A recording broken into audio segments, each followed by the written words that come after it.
So, One Piece TCG has been getting a lot of love recently, and it keeps getting more. And honestly, I am very much here for it. I've been getting into One Piece a lot more recently, as it has managed to hook my attention with a lot of decks going around, and well, it's just nice to play casually with friends. And well, you guys seem to love it, and well, the content I've put out on the channel has been getting a lot of views and a lot of traction, so thank you very much for that. The continued support for the One Piece TCG worldwide has managed to culminate into what seems to be its biggest event so far, and that is One Piece Day in Dallas, Texas. Like YCS Anaheim and YCS Birmingham for Yu-Gi-Oh!, both of those events were jam-packed full of announcements and love for that game as a whole. One Piece has finally managed to do the exact same thing and properly put its foot in the door into TCG land with One Piece Day Dallas, a large YCS-like event that flooded the community with a lot of things to look forward to for the future of the game, as well as some amazing games being played. And as much as I would like to talk about said games being played by those across the pond, the announcements themselves have me a little bit more curious than the actual games being, well, played, as I've just said. However, I would like to let you guys know that I am aware that One Piece Day Dallas was a couple days to a week ago at this point, depending on when I record this and when this video goes out. However, I still would like to give you guys my 2 cents on what this means for the future of the game and what we should look forward to. I also would like you guys to bear in mind that everything that was announced at One Piece Day Dallas is taken with a grain of salt, as some of the things like the illustration boxes and some of the things on Premium Bandai that were announced are not available here in the EU for some godforsaken fucking reason. It seems to be that Bandai loves the Americans that little bit more.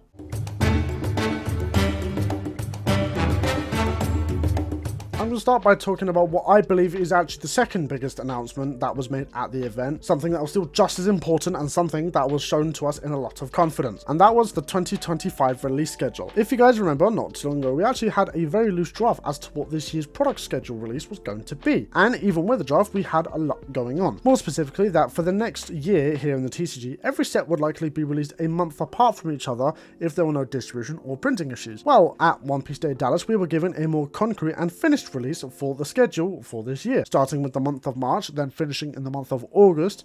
The schedule does also say that they try to aim to release everything they can in all languages by the end of the year, so that come 2026 they can align all releases across the TCG and OCG, but I will talk about that a little bit more later. To start with the month of March, this one could go out of date very quickly depending on when I publish this video. It will have 5 different releases. Structure Deck 21 Red Gear 5 Luffy will still be released on the 14th of March across all TCG regions to make sure we still have it in time for OPO 10, which, funnily enough, actually releases the following week on the 21st of March. Despite my initial want to pick up the decks in OP10 like Yellow Kid and Green Yellow Lore, I've unfortunately come to the realization that the set isn't exactly too big for me outside of that, and to be perfectly honest, I don't quite care enough about the decks inside it, and I actually care more about the specific cards that I can use to update my pre-existing decks, which means outside of the pre-release, a few packs here and there, the set only warrants me buying singles. Although, in addition to the release of OP10 a week after, we also get the first wave of mini collector tins that have 2 packs of OP10 inside of it,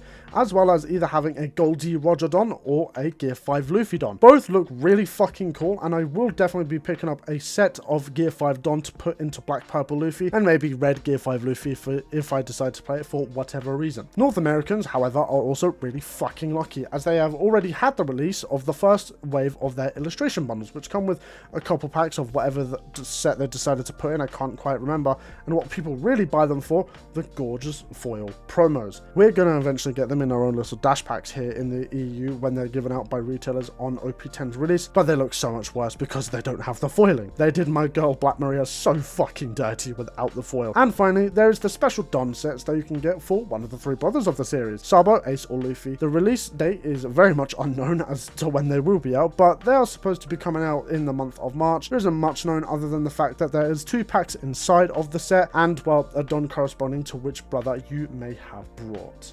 Luckily enough, they're not flooding us too crazy throughout the year, choosing to not release anything in April, allowing us to play with the cards we were given in ST21 and OP10, as well as having our own format that doesn't seem to drag out as much. May, on the other hand, has one of the biggest releases of the year, and that's EBO2 Luffy, or EBO2 as a whole, should I say. Despite having one leader, as I previously alluded to, being Grape Luffy, he came into the OPO 10 format in Japan and flipped it on its head. EBO2 as a whole released a multitude of cards that allowed multiple decks to thrive thrived since its release.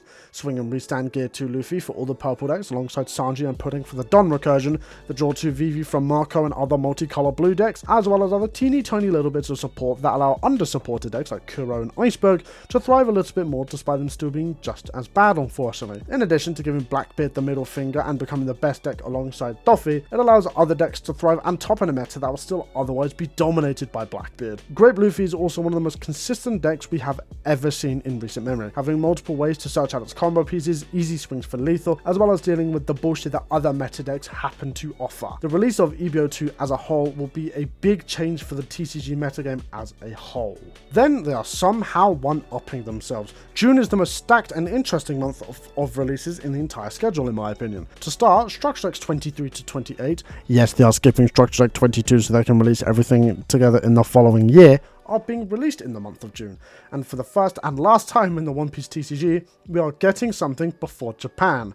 Shanks, Bonnie, Blackbeard, Gear 5 Luffy, and Yamato are all getting their support at the same time, just like the last wave of Structure Decks we had. And if the leaked Rush Yamato and White Snake Dance event are anything to go by, these Structure Decks are going to be just as good, if not better, than the wave before it.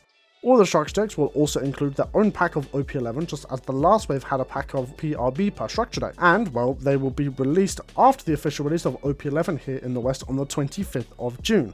As for the release date of when the Structure Decks drop in the East, I am very much unsure at the moment, as well, nothing has been said to my knowledge. Speaking of OP11, that's also released this month. The release of Snake Man, Blue Yellow Nami, and Purple Katakuri are sure to shake up the meta here in the West, just as much as they have in the East. Alongside the amazing support for decks like Pudding with the purple Big Mom stuff, a lot of the black New Navy stuff, alongside the support for Sword, and of course the thing I could not forget about this set, the blue Vinsmoke siblings. I'm certainly not forgetting about it. This set as a whole is just stacked, and I'm certainly building at least Snake Man and Nami if I can, because oh my god, both of them are so much fun. Snake Man is just more reliable Marco, and well, Nami has some outright levels of degeneracy and bullshit that I love a lot. The supposed release date for OP11 is June 7th. Alongside this, we will have the 7th double pack set that will be released either a day early or a day after, wherever they decide to do. Another break is given to us in July, which, like in the month between March and, well, May, because April, you fucking silly bitch, it's very much needed as well. The last 2 months have been stacked for releases. And even then, August seems to feel like a little bit of a break at the moment, as we know little to nothing about what's actually coming out, other than the fact that we have OP12 and its associated double pack, as well as the Americans getting their 3rd and 4th illustration boxes. As to when we will know more, I've not the fucking foggiest.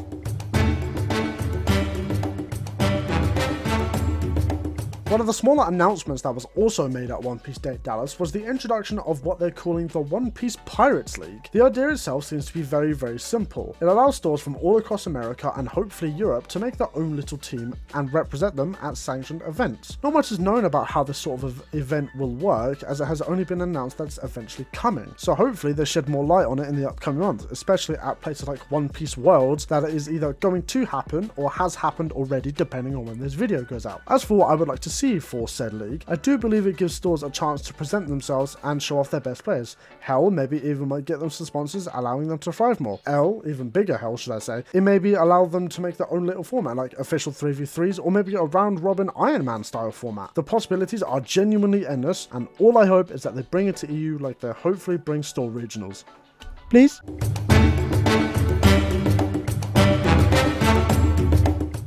I know what you're all here for, and that's to hear me talk about probably one of One Piece's biggest announcements in its lifetime, and that is worldwide simultaneous set release. I personally have always believed that sets being staggered per language has always been one of One Piece's biggest flaws, as most, if not all of the time, knowing what will happen and what will be meta does somewhat kill the fun of cooking with the decks you get, trying to figure out the matchup spreads, and so on. It can also kill some of the hype for some sets. For example, I was relatively hyped for OP10 up until recently. I would have had the new Sanji Searcher and the Foxy Pirates 2 Uke for Reiju, Divine Departure for Marco, Kuzan for Blackbeard, and the entire Yellow Kid deck to work with. But when they started to leak the cards for OP11, showing off the bonkers leaders like Snake Man, Nami, and Cat, the broken support for older decks, and the amazing characters for newer ones like Blocker Bedge, Searcher Reiju, Blocker Nami, Rush Linlin, the Gear 2 event, and so much more, it starts to become a lot harder to keep your hype for a set that's closer to releasing soon than a set that's undoubtedly better but that doesn't release for another 3 or 4 months. It also doesn't help that sometimes the supply here in the UK and in EU at least as a whole can sometimes get delayed a fair bit, which then causes delays in getting the cards that are needed for decks that people probably already have. So multiple problems can actually occur with staggered releases, and if I were to talk about them all, we would be here a lot longer than we already have been. So they decided to fuse the release schedules for all languages of the card game that are caught up into one release schedule from 2026 onwards. To be honest, this is the best thing they could do for the longevity of the game. It allows for all languages to keep up all at the same time, allows everyone to cross over in multiple instances, and well, considering how different the TCG and the OCG can be at times, it will be nice to get a second opinion on something you may not have thought about. The main thing that everyone took from this whole 2026 fused release schedule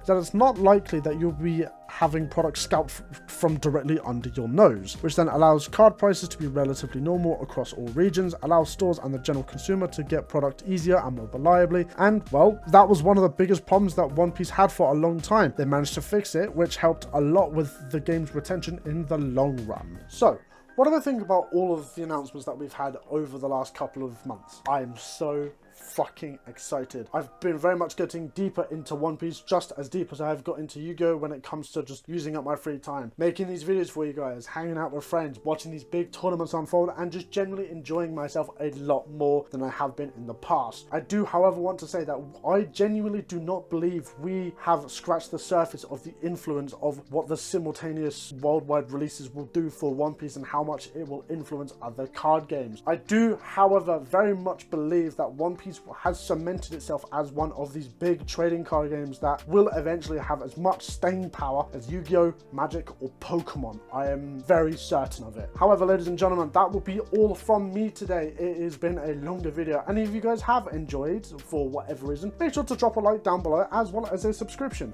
Also, don't be afraid to comment down below anything that you believe that will be coming in the future of One Piece, anything I may have missed out, and well, just general talk about the game. Keep it civil, and I'm sure we'll all have a good time. That's all for me, ladies and gentlemen. Have a good one, stay safe, and happy playing.